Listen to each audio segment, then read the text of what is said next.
Dear टुलथीज, welcome back to our YouTube channel. कैसे हैं आप सब? आई होप सो सब बहुत अच्छे होंगे और अपनी पढ़ाई को बहुत ध्यान से कर रहे होंगे।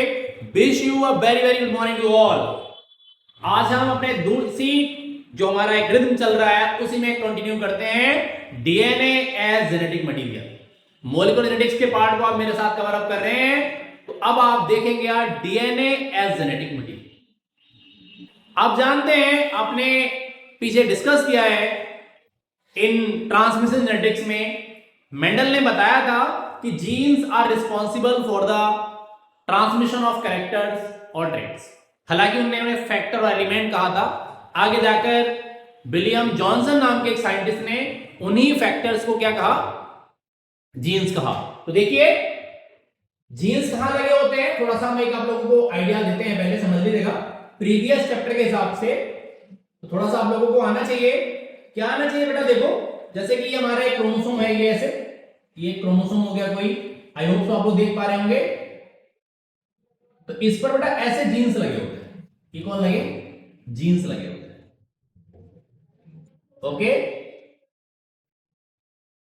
तो जिस प्लेस पे लगे होते हैं कहते हैं क्या? लोकस। लोकस का प्लूरल होता है कौन? लोकी। ठीक है, अब ये कौन है बेटा? ये है एक क्रोमोसोम। कौन है बेटा? ये क्रोमोसोम है एक तरह का। अब जब क्रोमोसोम है तो क्रोमोसोम में दो तरह के कंपोनेंट्स होते हैं। कौन कौन बेटा?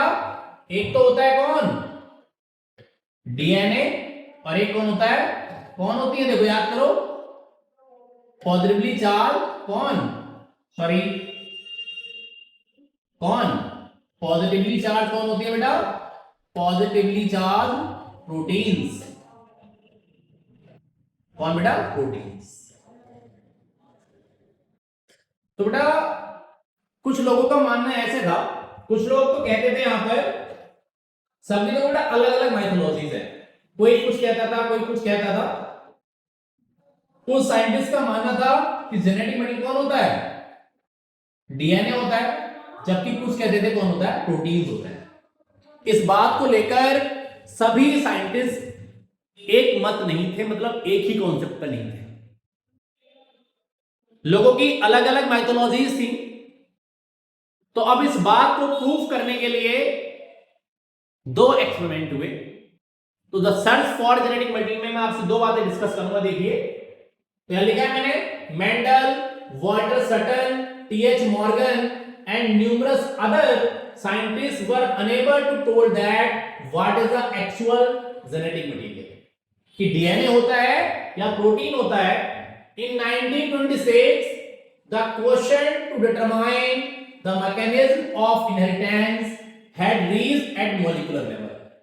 किस लेवल पर आ गया कि which molecule is responsible for the transmission of characters from parents to their progeny। आप देखिए, आप अपने मां बाप के जैसे दिखते हैं, अपने पेरेंट्स के जैसे दिखते हैं। आप सिबलिंग्स, कुछ चीजें आप में सेम कुछ डिफरेंट होती हैं। तो ऐसा क्या है जिसके थ्रू वो कैरेक्टर्स आपसे, मतलब आपके पास आपके पेरेंट्स से आ रहे हैं और आप में जो आए हैं वो आपसे आपकी प्रोजेनी में जाएंगे? ऐसा क्या होता है? किसके थ्रू ये प्रोसेस होता है? इस बात को समझने के लिए यहां पर एक्सपेरिमेंट कराए गए। देखिएगा, तो there are two experiments to identify DNA is genetic material. पहला है ट्रांसफॉर्मेशन, दूसरा है ट्रांसडक्शन। ठीक है, इसे ग्रिफ्थ एक्सपेरिमेंट कहते हैं और इसे हर्जेन-चेस एक्सपेरिमेंट कहते हैं। One by one cover up करेंगे। सबसे पहले आप ट्रांसफॉर्मेशन को समझेंगे कि होता क्या है। ठीक है, तो ध्यान देने वाली चीजें हैं बेटा, और समझ लो कई बार ऐसा होता है कि किसी को कोई मान के चलो हम लोग ठीक नहीं चल रहे, हमारे घर वाले हमसे नाराज हो जाएं, पता लगे हमारे पेरेंट्स ने हमें प्रॉपर्टी से बेदखल कर दिया, हमें निकाल दिया, तो हम क्या करेंगे? कहां जाएंगे? ये बहुत भारी काम हो जाता है हमारे सबके लिए बेटा, है ना। तो हमें सबको समझना पड़ेगा कि कैसे मैनेज कर सकते हैं चीजों को, कैसे चीजें चल सकती हैं आगे को। ये बातें हमें आनी चाहिए, जरूरी है। तो बेटा एक डीएनए के ना, डीएनए फिंगरप्रिंटिंग एक आपका टेस्ट होता है, तो उसमें डीएनए आपका किससे मैच करता है? आपके पेरेंट्स से मैच करता है।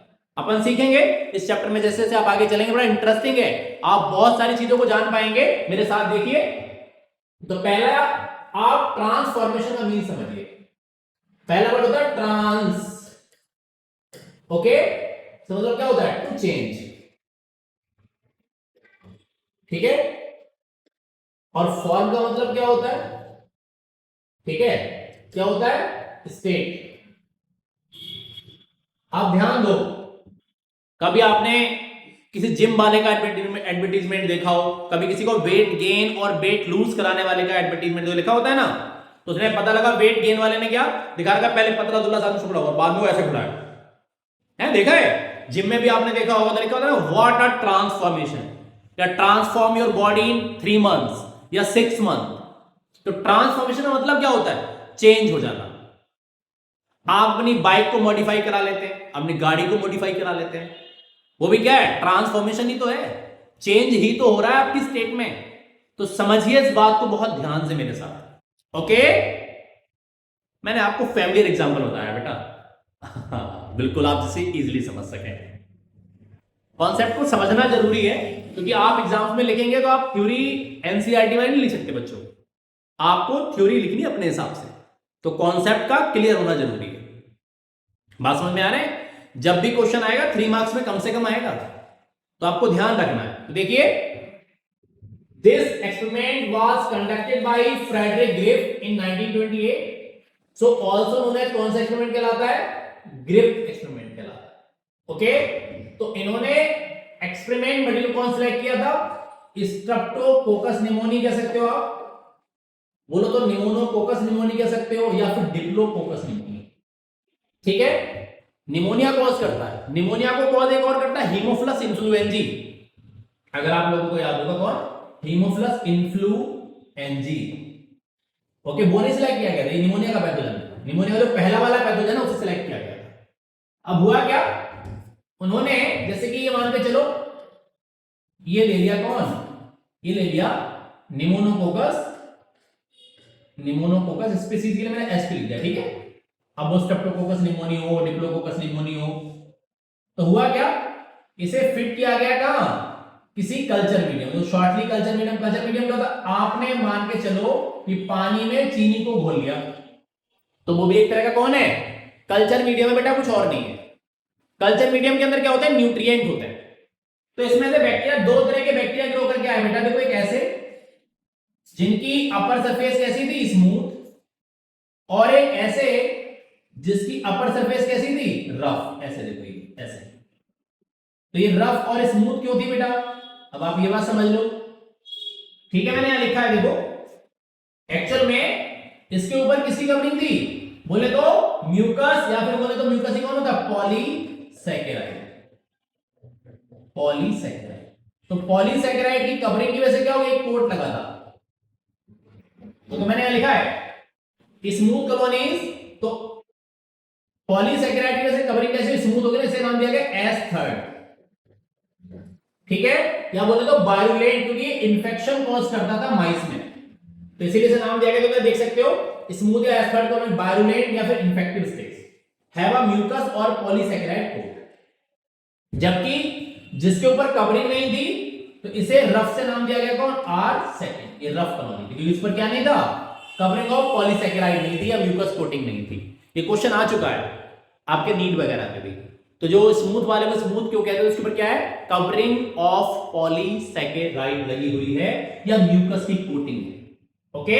तो लिखा है during this experiment when bacteria are growing on culture plate he observed that there are 2 bacterial colonies are formed, first one कौन हो गई, एस थर्ड, सेकंड कौन होगी, आर सेकंड। ये वायरुलेंट या इन्फेक्टिव, ये नॉन वायरुलेंट या फिर नॉन इन्फेक्टिव। इधर भी देखो, ये रफ कॉलोनी है, ये कैसी है, ये स्मूथ कॉलोनी है, आप इमेज में देख पा रहे होंगे।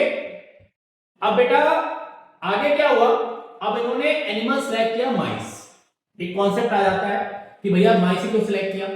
आप कभी देखो ह्यूमन ट्रायल से पहले जब किसी वैक्सीन को बनाया जाता है तो उसे मोस्ट प्रोबेबली किस पर टेस्ट करते हैं बेटा, ज्यादातर उसे माइस पे टेस्ट करते हैं। हमेशा एक्सपेरिमेंट मटेरियल ऐसा सिलेक्ट करते हैं जिसकी रिप्रोड्यूसिंग कैपेसिटी बहुत फास्टर होनी चाहिए, वो एक्सपेरिमेंट मटेरियल इजीली अवेलेबल हो, मार्केट में मिल जाए, और उसकी reproduction capacity too much faster हो, life span too much shorter हो, क्यों बेटा? मान के चलो अब किसी अपन लॉन्ग लाइफ स्पैन वाले को सिलेक्ट कर ले, मान के चलो जैसे ह्यूमन को ही ले लो। नॉर्मली आजकल के जो हम लोग सिखाते हैं human life span 60 to 80 years है। अब मान के चलो किसी भी बच्चे ने, किसी बंदे ने एक्सपेरिमेंट स्टार्ट किया, किसी मेल फीमेल ने, उसकी एज 15-20 साल तो होगी। अब वो फर्स्ट ईयर से उसे मॉनिटर कर रहा है, पता लगा उससे पहले तो साइंटिस्ट की, उस जो एक्सपेरिमेंट कराने वाला व्यक्ति है, पर्सन, उसकी डेथ हो गई, तो रिजल्ट कैसे पता लगेगा? और कभी भी सिंगल एक्सपेरिमेंट पर बेस्ड रिजल्ट नहीं हो सकता। दूसरी बात, एक एक्सपेरिमेंट को 4 अलग अलग लोग कराएं तो उसको वैलिडिटी नहीं मिलती। आप ये बात इस एक्सपेरिमेंट में सीख पाएंगे। तो माइस को सिलेक्ट करना इसीलिए होता है। आप लोग सभी अभी कोविड के पैंडेमिक में देखे होंगे, जब कोविड की वैक्सीन को बनाया गया था तो पहले माइस पर ही टेस्ट किया गया था। ठीक है, सबसे ज्यादा यूज होता है माइस किसी ह्यूमन वैक्सीन, किसी ह्यूमन एंटीबायोटिक और ड्रग के टेस्टिंग के लिए। ठीक है, बात समझ में आ रही है? देखो जरा, तो क्या हुआ? लिविंग असिस्टेंट का मतलब कौन है? ये आपकी एस्थर्ड कॉलोनी है, इसे लिया गया, ओके, और इसे माइस के अंदर क्या कराया गया? तो इंजेक्ट कराया गया। जब माइस के अंदर इंजेक्ट कराया गया तो माइस की क्या हो गई? डेथ। इसका मतलब था ये इन्फेक्शन कॉज कर रहा था, निमोनिया हो गया इसे, और निमोनिया से इसकी डेथ हो गई। अब लिविंग आर स्टेन को डाला गया। आर में मैंने आपको बोला कौन? आर सेकंड लिख लो या नॉन वायलेंट लिख लो, सबका मतलब सेम। इसे जब इंजेक्ट कराया गया तो माइस को कूदता रहा, दिख रहा है, हंसता खेलता एकदम मजे में, से कुछ नहीं हुआ। अब ऐसा क्या है? कुछ तो था, उन्होंने फिर किया कि कुछ ना कुछ तो चीजें हैं भाई, जो वो इन्फेक्शन कॉज कर रहा है ये नहीं कर रहा। अब उन्होंने क्या किया? देखो, डेड एस स्ट्रेन या ऐसे हीट किड भी लिख सकते हो। तो एच के मतलब कौन है? हीट किड, एस थर्ड या बायोलेंट स्ट्रेन। ठीक है, जब इसे माइस के अंदर इंट्रोड्यूस कराया गया तो माइस की डेथ नहीं हुई, वो नॉर्मल रह गया है। ऐसा क्या हो गया गर्म करने पे? ये बात ने ग्रिफ्थ को चौंका दिया। और इससे चौंकाने वाली बात एक और थी, जो मैं बिल्कुल ग्रिफ्थ सरप्राइज हो गया है। ऐसा हो सकता है, अब उसने लिविंग आर स्टेन को लिया और डेड एस स्टेन को, दोनों को मिक्स कराया और माइस के अंदर इंट्रोड्यूस कराया। देखो माइस लटक गया, उल्टा हो गई इसकी डेथ। ग्रिफ्थ ने इसके बाद, ये देखो इसके ऑब्जर्वेशंस हो गए। अब ग्रिफ्थ ने क्या किया? उसने इस एक्सपेरिमेंट के बाद एक बात बोली, इंजेक्शन के बाद, कि कुछ ऐसा होता है एस स्टेन के बाद डेड फॉर्म में भी, जो आर स्टेन को क्या कर देता है? ट्रांसफॉर्म करा देता है। मतलब उसे बोले तो जो वो कैसा था? नॉन वायरुलेंट था, नॉन वायरुलेंट था, तो नॉन वायरुलेंट से कैसा हो गया? आर वाला वायरुलेंट में कन्वर्ट हो गया। तो उन्होंने कहा ये जो वायरुलेंट में कन्वर्ट हुआ है, इसके पीछे रीजन कौन है? Genetic material. किस जेनेटिक मटेरियल के होने की वजह से ही क्या हुआ ये कि जो लिविंग आपका आर स्टेन था, जो नॉन वायरुलेंट था, वो वायरुलेंट में कन्वर्ट हो गया। उन्होंने से कहा जेनेटिक मटेरियल। देखो, he gripped that the R strain bacteria had somehow been transformed by the heat killed S strain bacteria. Some transforming principles transferred from the heat killed S strain had enabled the R strain to synthesize a smooth polysaccharide coat and become virulent.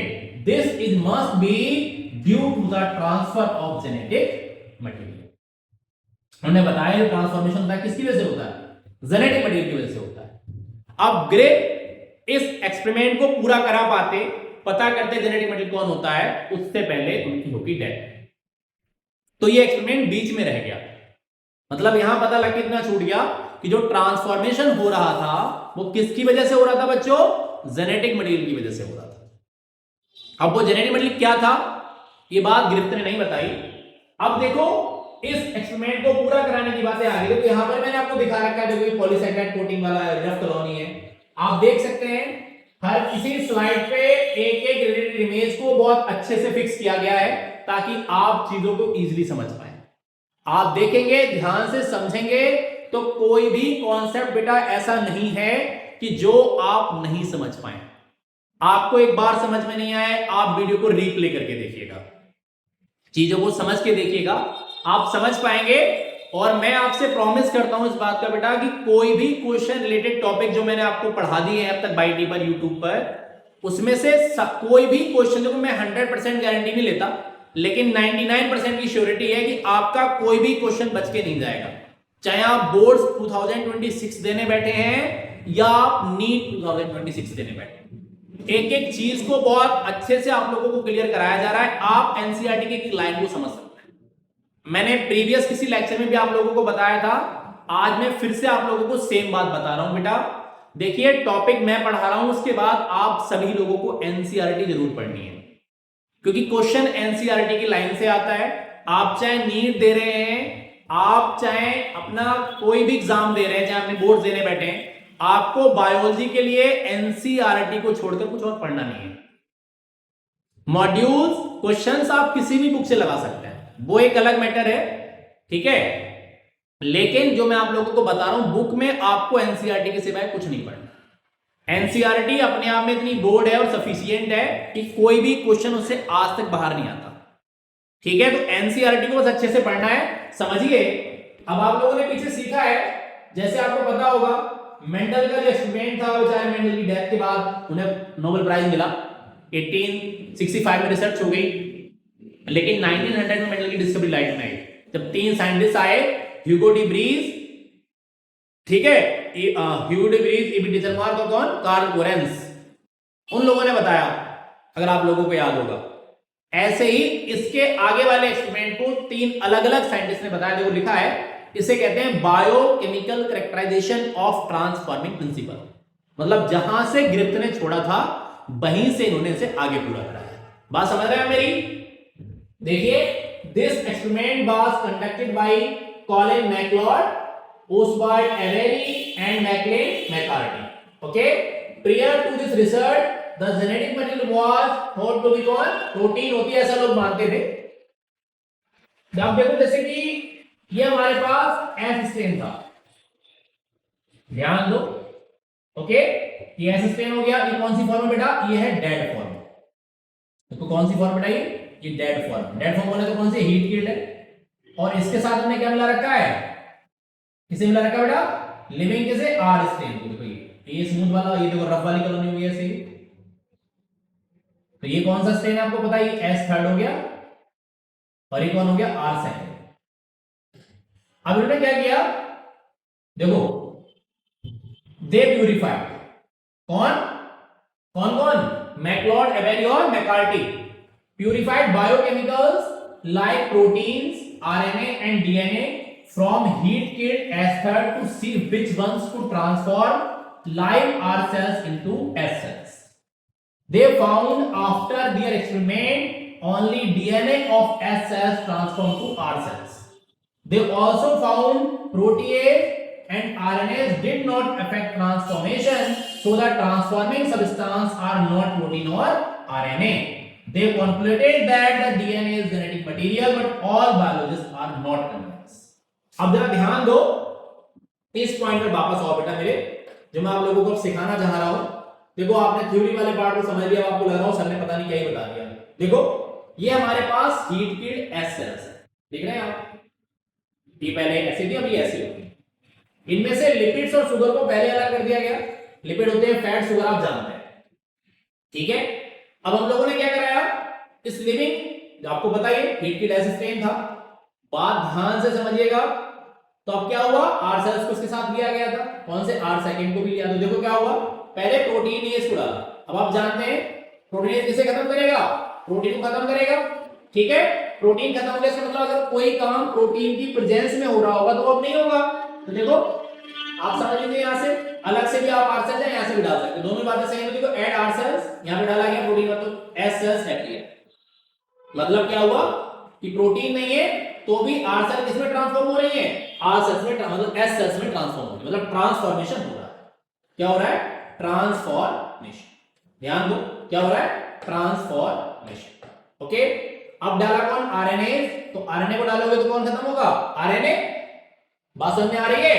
तो जैसे RNA को डाला, मतलब RNA को डाला, फिर are sales को add कराया, तो क्या हुआ? फिर से एचसीएल अपीयर हुई। मतलब इसका मतलब आरएनए के खत्म होने से भी ट्रांसफॉर्मेशन नहीं रुका, ट्रांसफॉर्मेशन कंटिन्यू चल रहा है। और जैसे ही डीएनए को डाला, तो डीएनए खत्म होते ही क्या हुआ? सिर्फ R cells, S cells not active, यहां पर नो ट्रांसफॉर्मेशन।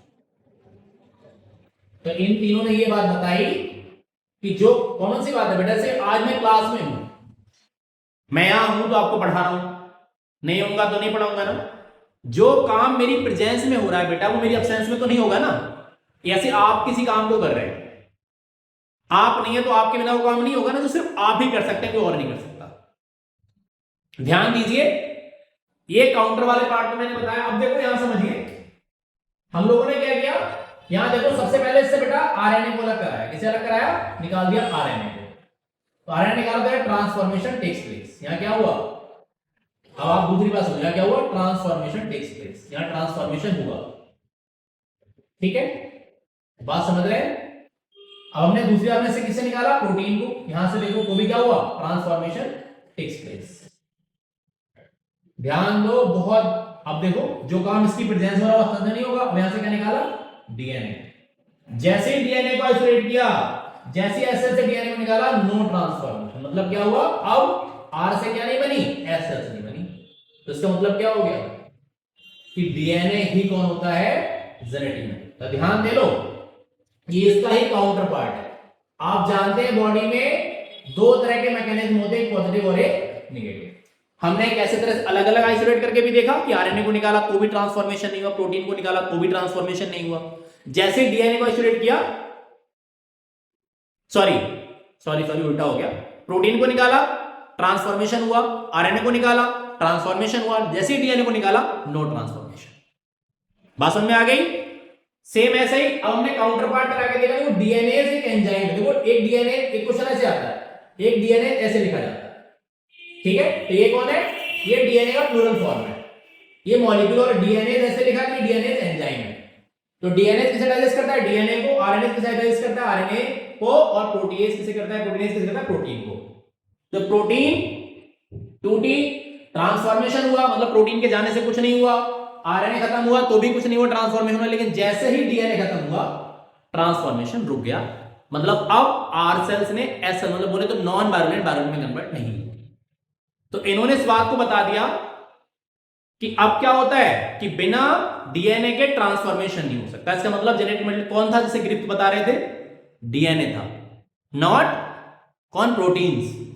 कुछ ऑर्गेनिज्म में आरएनए जेनेटिक मटेरियल होता है, वायरसेस में। और आरएनए अर्थ का पहला जेनेटिक मटेरियल था, उसके मॉडिफाई होने से कौन बना?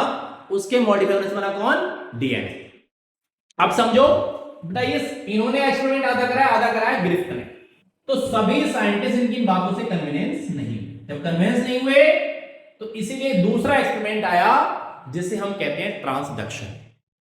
ठीक है, उस एक्सपेरिमेंट को मैं आपको अगले लेक्चर में कवर अप कराऊंगा। तब तक आप इस टॉपिक को अच्छे से समझ के रखिए। मिलेंगे हम लोग अगले लेक्चर में एक अगले टॉपिक के साथ, इसका नाम है ट्रांसडक्शन। तब तक के लिए आप अपना ध्यान रखें, अच्छे से लगे रहें, अच्छा खाएं और 6 घंटे की नींद भी लें। बेटा आप लोगों का अपना ध्यान रखना बहुत जरूरी है। एग्जाम्स पास में है, मान के चलो अगर आपकी तबीयत खराब होगी तो आपका पूरा साल का मेहनत खराब हो सकता है। तो आप ऐसा ना करें, अपना ध्यान रखें। ठंड हो रही है, सर्दी हो रही है, आप बाहर निकलें, अपना प्लीज ध्यान से निकलें, अच्छे से कपड़े पहन के निकलें, बाइक वगैरह से तो हेलमेट वियर करके निकलें, कैप लगा के निकलें और अपना ध्यान रखें। हम लोग लगातार आप लोगों के साथ डेली कोई ना कोई लेक्चर लेकर हैं। आप लोगों पर फोकस है कि आप लोगों के मार्क्स अच्छे आ सके और आप सब कर सकते हैं। यकीन मानिए, आप सबके पास ब्रेन का साइज 1450 ग्राम है। ऐसा कुछ भी नहीं जो आप नहीं कर सकते। बस आपको अपना फोकस करना है कि व्हाई वी आर बोर्न, हम यहाँ हैं किस लिए? लिविंग है तो हमारा, भाई आपको पता डार्विन थ्योरी कहती है स्ट्रगल फॉर एग्जिस्टेंस। रहना है तो स्ट्रगल तो करना पड़ेगा। तो लगे रहिए और एंजॉय करते रहिए। Have a good day to all. मिलते हैं नेक्स्ट लेक्चर में नेक्स्ट किसी टॉपिक के साथ। तब तक सब अपना ध्यान रखेंगे। A very very very good morning to all.